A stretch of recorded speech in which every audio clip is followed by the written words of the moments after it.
Many people think their dog has an okay recall. It works most of the time. It's fine when there's nothing else around. But what happens when another dog appears, or a person, or wildlife? This is where many owners struggle. The recall that works perfectly in an empty field suddenly fails because there's something more exciting. And that's a big problem, because a nearly good recall isn't good enough. If your dog chases a deer across a road, or rushes up to a nervous dog and gets into a fight, that split second could have serious consequences. Teaching your dog to listen around distractions isn't an extra skill, it's essential. And if we don't set them up for success, we're setting them up to fail.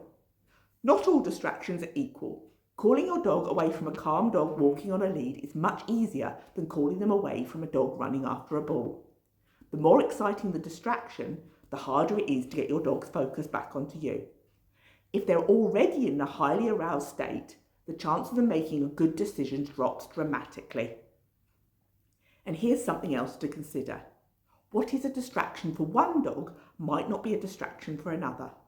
A dog who lives in the countryside and sees deer regularly might not be particularly bothered by them, but a city dog who's never seen one before might be completely mesmerised. Before you think about letting your dog off the lead, you need to mentally scan the environment for potential distractions. If you're in the woods, what could be hiding in the bushes? Pheasants, rabbits, deer, other dogs.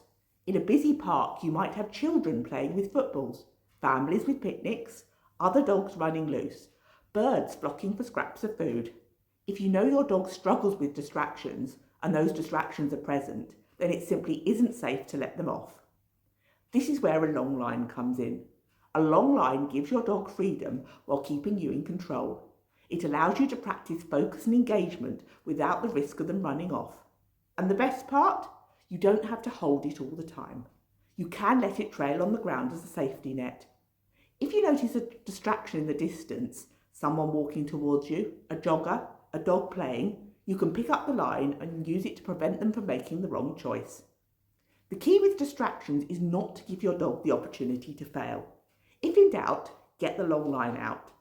If you know there's a high chance they're going to ignore you and run over to something, don't give them that choice in the first place. If you're unsure, watch the dog's body language. If they're more interested in the distraction than you, ears locked forward, body tense, tail high and still, then you have no chance of getting them to come back to you in that moment. And if you call them and they ignore you, well, that just teaches them that ignoring a recall is an option. So how do we actually train recalls around distractions? We make the distractions easier. We break them down. We control the situation as much as we can. One of the best ways to teach your dog to focus on you, even with distractions around, is by playing games. If you can engage your dog in a game when they're not aware of the distractions, but are focused on you, you're teaching them that you're more fun than the environment. This could be a quick game of tug, a food scatter, or a game of chase. If they can't focus on you during the play, they definitely won't be able to focus on you when off the lead. Games can also test where your dog's limits are. If they can happily play a game with you when a dog is walking past a distance, great. But if they're too distracted and won't engage, that tells you they're not ready for the challenge of being off lead in that situation yet. If they can't focus on you while playing, they certainly won't be able to recall back to you if they were off the lead.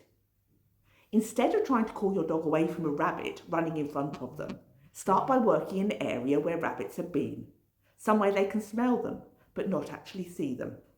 If your dog is obsessed by birds, instead of going straight into a field full of pheasants, start by playing the sound of a pheasant on your phone. That way they can get used to the noise without the excitement of the real thing. The environment itself makes a huge difference. If your dog is particularly excited by deer, then they will naturally be much more responsive to you on the beach than in the woods.